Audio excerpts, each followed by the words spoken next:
Okay, so now we'll talk about my experience. Yep. So the partial eclipse. So we had my shadow box, which that we built before the solar eclipse. I'll put a card of how we made it if you're interested. Put a card up there.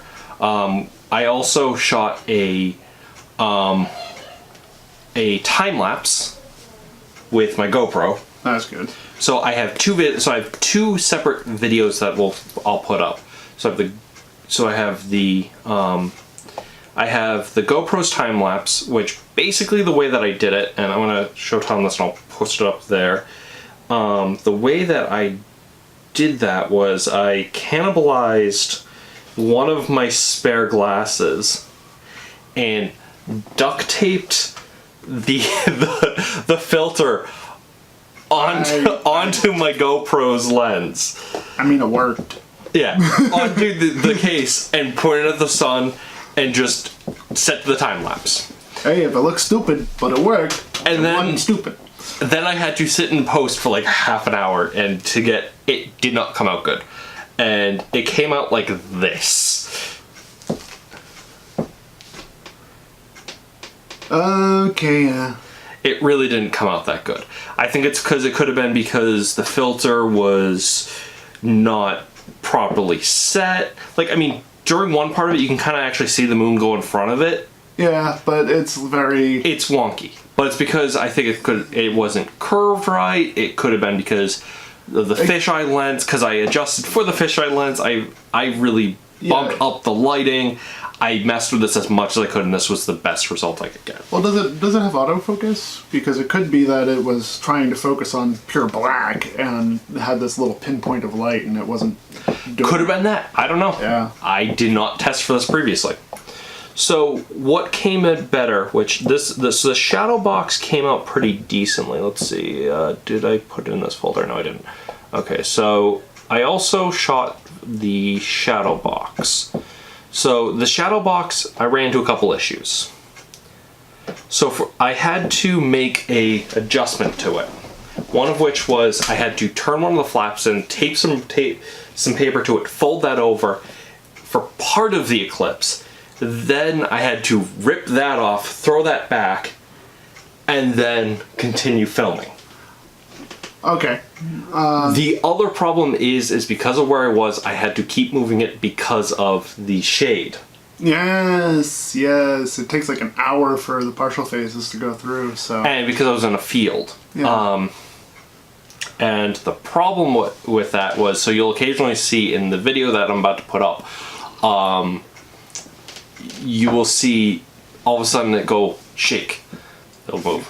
Shake. Yeah. It'll move. And that's just me either nudging the box or me picking it up and moving it, and that has the camera. I kept the camera recording because I took my normal Canon box, not my new. So I have a new Canon T7i. I was using that to get pictures, and a little bit more on that later. And I used the camera I've had for years. I basically put my biggest battery I have on that, shoved that in there, and let it run it ran for 2 hours with that battery. That's good. Didn't have to change the battery and anything. I had to occasionally make adjustments, but so this was the video I got, and it's about 3 minutes long. So the first one, you can kind of see the orb as it's going. Yeah. But then I started this as the moon hit the sun. Yeah, you can kind of see the contact point right there. And you can see, one of the other cool things about this is you can see the haze if you look very closely. You can. We had a bit of haze. We didn't really have perfect blue skies that day. Yeah, no. So we had haze going over it. And so we slowly got the moon going in front of this. And this was 2 hours sped up, I think by 64. Wow. Oh, you can definitely see the haze there. Holy crap. Yeah, there were points I just saw a cloud go over it. Wow. Yeah, there's going to be points where you can actually see the tree line going over it. Yeah. Which is really cool. And there's actually going to be a point where you're going to be able to see maximum as well in this. Yeah, you had a maximum coverage of 65%. 65%. So Yeah. So, Tom. yep. So, and then if you notice that it just quickly shifted, that was because I had to move it and then make an adjustment to the board, and then Oh wow. yeah. So you're seeing the coverage. Yeah. So the shadow box covered it really well.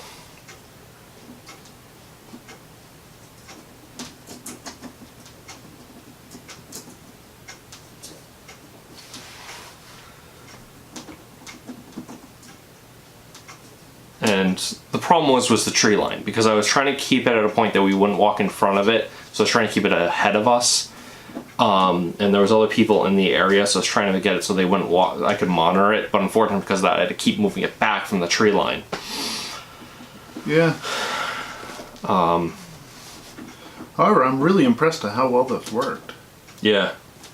For something we just came up off the spot. We just went, hey, this is how shadow boxes work, right? Just I kind of wish we put more holes in it. yeah, that would have actually been really cool. See the? But do you see the see the leaves? Yep. That was cool. Which kind of makes me want to make another one of these and see how we could do with seeing leaves from a tree. That would be really cool. But then you can kind of see it going away. You can kind of see the moon going away. Yeah. And I stayed there and for most of it. I didn't stay for the whole time because I kind of wanted to get out of there because we had places to go. You can kind of see me chasing the shade. Yep.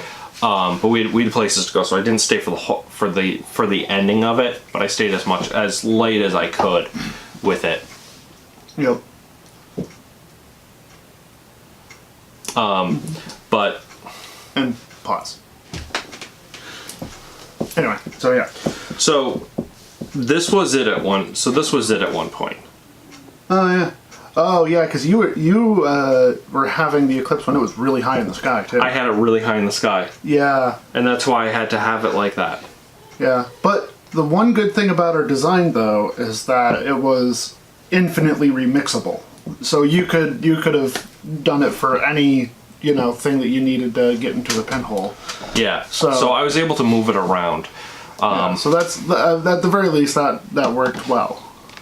Our design allowed you to think on your feet in the Which I future. had to, and I had duct tape with me. I had my entire sewing kit with me because I just didn't feel like losing a pen. And if the camera shakes, that's because we have My pet bunny. we have this pet bunny at our feet. He's quiet, but he's a little mischievous. Which is why there was a mild cut there for a second. So let's see. So now we'll go on to my pictures. So one of the ways that I took it was I didn't know if I was going to have this camera yet because I was still debating on buying this Canon, and I ended up deciding I was going to buy it because, well, I wanted to have a DSLR for many reasons. Partially because I'm getting into wildlife photography. I want to get into wildlife photography. Also, my old video camera is getting old. I've had it for 3 years, 2-3 years. It's showing its age. Also, I want to be able to swap out lenses and things like that. And the Eclipse was coming up, and I have a lot of opportunities that Perfect excuse to make a investment in some equipment. exactly. The Eclipse was coming up, and I have a lot of opportunities coming up to use a camera like this. Yep. So I had this, and I had a filter that I bought that I was going to use for one of my cameras. I wasn't sure which one. Fortunately, it was just the filter. I had nothing else to hold it in place. So I literally, I gotta actually go here, I have to go into Messenger for 1 second, because I had Cassie take the pictures for me, and I was literally holding the filter in front of the lens. Well, at least you were doing it the right way. So I'm using... not ideal, but Get away from there. So I have the stock lens that this one comes with, but I'm using the 75 to 300 millimeter lens. which it's now kind of my main lens for when I'm out and about doing photography that isn't videos. And it's very, very good for just being able to shoot something that's whatever distance away. So it got me a lot of good pictures. The problem was a couple points with that is, do not take pictures this way.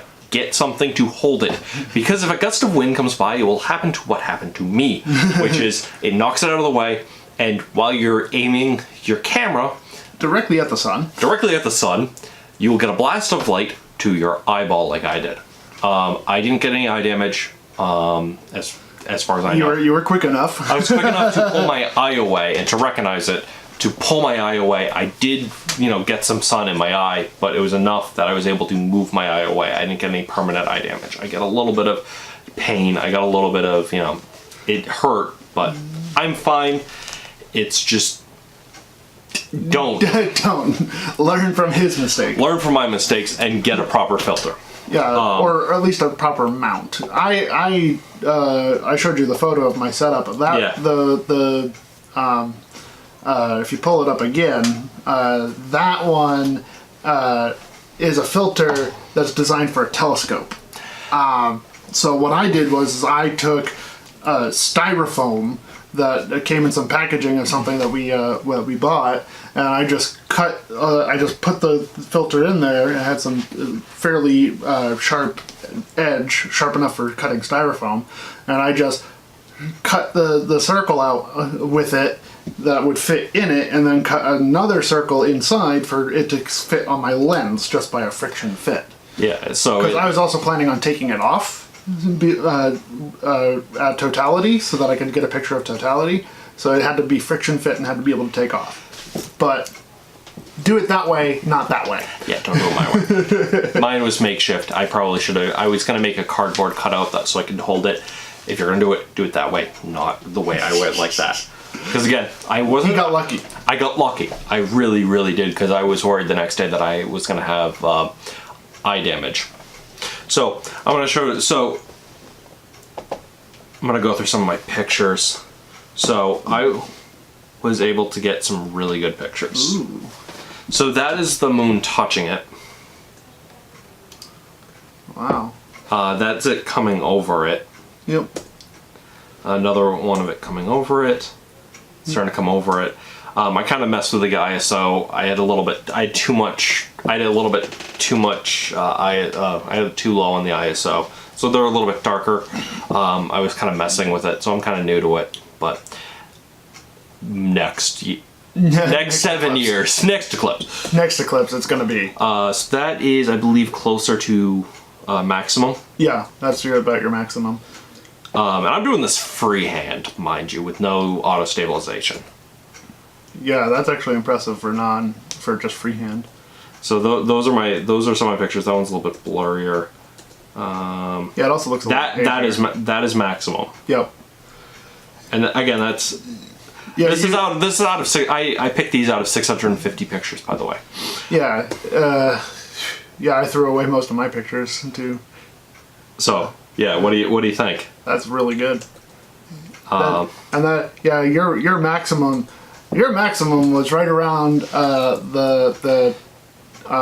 in terms of timing from your first contact to your maximum was around the time when we started playing our playlist.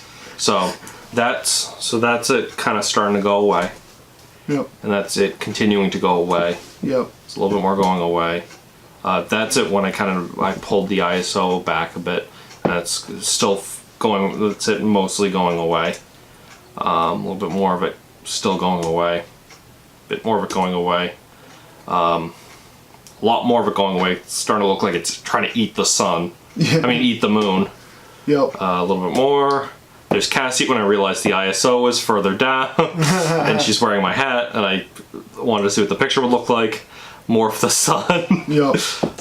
That one you can really see the haze. Yeah, you had a really, really hazy day.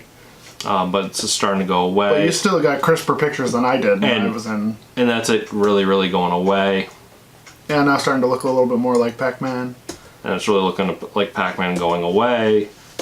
definitely go away. And yeah, those are my pictures. Yeah. Wow. And that was me freehanding it. Yeah. So in 7 years, without a tripod. In 7 years, we're going to get way better pictures. Though, if my favorite picture out of all of them has nothing to do with the totality, and I posted this to my Facebook page. And by the way, I've been posting more to Instagram. I posted one of these to Instagram because since I bought this camera, I've been trying to be more active on Instagram. So I posted one of these to Instagram, and I posted the GoPro and the shadow box on Instagram as well. So the Otter Outdoorsman on Instagram. Follow me there if you're on there. I'm trying to when I do these projects, I'm definitely gonna be trying to be posting things there when I'm doing them. Can't guarantee I'm gonna be active, but I'm trying to be. I posted one of these there. Or at least I don't know if it's gonna be here on there, but I'll grab the one that I posted there and put it up there. But yeah, so those were my pictures that I freehanded. One of the cool things we had was we had a mother and a couple kids come by, and I was telling you the story earlier. I had some spare tinfoil, some paper, and I just poked some holes in it and I gave it to them so they could watch the eclipse. But then I also realized I had 2 spare solar glasses, and I gave them those as well. Yep. I told them they can keep them, and I wasn't going to need them. I'm not going to need them for 7 years. I threw mine on my shelf that I have in my office. Yeah, they cost like $1 a pair. I mean, yeah. If you get them early enough. If you get them not during an eclipse. Yeah, if you don't get them like the day before an eclipse is occurring and rush them out on Amazon, they're like $1 a pair. Yeah. I bought them. So I gave them those. And I showed them a couple of my pictures so they could see them, because I wanted the kids to be able to experience it. I don't know if they appreciated it. It doesn't look like they fully appreciate it, but I wanted to get kids enjoying this experience, because It's not every day. It's not every day, and it's something I do with this channel. It's something I do in life. I want kids to experience life, experience science, experience the outdoors. Experience wonder. Experience the wonder, and it's kind of a goal in my life. I think, heck, I mean, when I was at the aquarium once during a crowd, I tried it when New England Aquarium, there was once when the electric eel was starting to do some hunting. I saw a father with his kid, and I saw an opening, and I was the only thing in the way. I went, move ahead of me, I've seen this already. I was like, let the kids see. So I'm big on that, and that's why I gave it. I'm like, just rotate this between your kids, let them see it. I'm like, take pictures with this. I'm like, this is something for the kids. Yeah, and it's not like you're going to be using eclipse glasses all that often. No. Because, I mean, you really, like, the only time you really need solar glasses is during an eclipse, because any other interesting thing about the sun, you need a scope to see. And so that's why I also post the shadow box. And I got a few questions. People were like, is this kid friendly? And I was like, yes. Perfectly. Yes. I'm like, as long as they're not staring directly at the sun without solar glasses. I'm like, yes, please have kids watch this. This is an experience. And that's why I keep my channel kid friendly. That's why if there's ever inclement language, we bleep it out even in the podcast. Yep. Which the Eclipse was actually our most listened to podcast minus the pilot. And I think it's actually even more listened to than the pilot, because I think the pilot was just listened to or downloaded most because it's the pilot. So that was actually our most downloaded episode. Yep. So everyone is interested in these phenomenon, but sometimes they don't know they're interested in until it's happening. And that's why we putting out a lot of information. But, I think I went off on a random tangent. I was going to say something about my favorite shot. My favorite shot of the Eclipse had nothing to do with totality. And I posted about it on Facebook. Yep. On my Facebook, my YouTube's Facebook channel. Destin from Smarter Every Day. He didn't do a lot. He didn't do a lot with the totality. He didn't do a lot with shadow bans like he said he would, and it's because he lost his mind in a good way. Yeah, and I don't blame him. Yeah, we don't blame him. The shot he got was of the International Space Station crossing across the sun. While the eclipse is occurring. Not the total eclipse, but as the moon is crossing the sun, the ISS is crossing the sun, and he caught it on video and picture. It's a once-in-a-lifetime shot. I will try and remember to include the link down below. The second I heard about... possibly a card up here. Yeah. The second I heard about that being a thing, I immediately went, well, that's a good thing that we're in Wyoming then. And I was just really excited for even more. Because that shot, I really recommend watching it, because that, I swear I got tinglies down my spine when I watched that video. The chances of that occurring... It was well executed, well calculated, and lucky because he was able to have access to that land because his friend and podcast mate was born on that land. Well, also the other thing that was really lucky for him was that they figured out that the ISS was going to transit the eclipse like 3 or 4 months ago. But the problem was that the ISS, because it's manned, you generally don't want to kill the people on board, and therefore when... It's also worth billions of dollars. Yeah, therefore when they have space junk in their way, they either either readjust. They generally don't readjust left or right because that takes too much fuel. They just adjust by going faster or slower so that what normally would intersect no longer is going to intersect. They'll either go before it'll hit their path, or they'll go after it's already passed. And so they didn't have to do a redirect maneuver in those 3 months, which is, it's not unheard of, but it's not the norm. They have to do the maneuvers quite often. So. And I really recommend watching that video, whether you like the solar eclipse or not, or if you like science or not. I recommend that video. I really do. It's just an impossible thing that happened, and it's just amazing. That shot is amazing, and his enthusiasm will make everyone... It's infectious. He had, with everything, he has the most infectious enthusiasm to begin with. But I think on that note, I think that's a good place to wrap it up. We're starting to run out of recording time anyways, and I think we've rambled on long enough about the eclipse. I can go on for hours and hours more. It was wonderful. Go next time. In the next 7 years, we'll definitely be posting videos out. We'll probably, I think, in the year building up to it, or as we're working on our what we're currently calling our mystery project that only the two of us and I think our significant others know about, and have done each of their yes dears for. Only they know. The only 4 of us really know about this current project.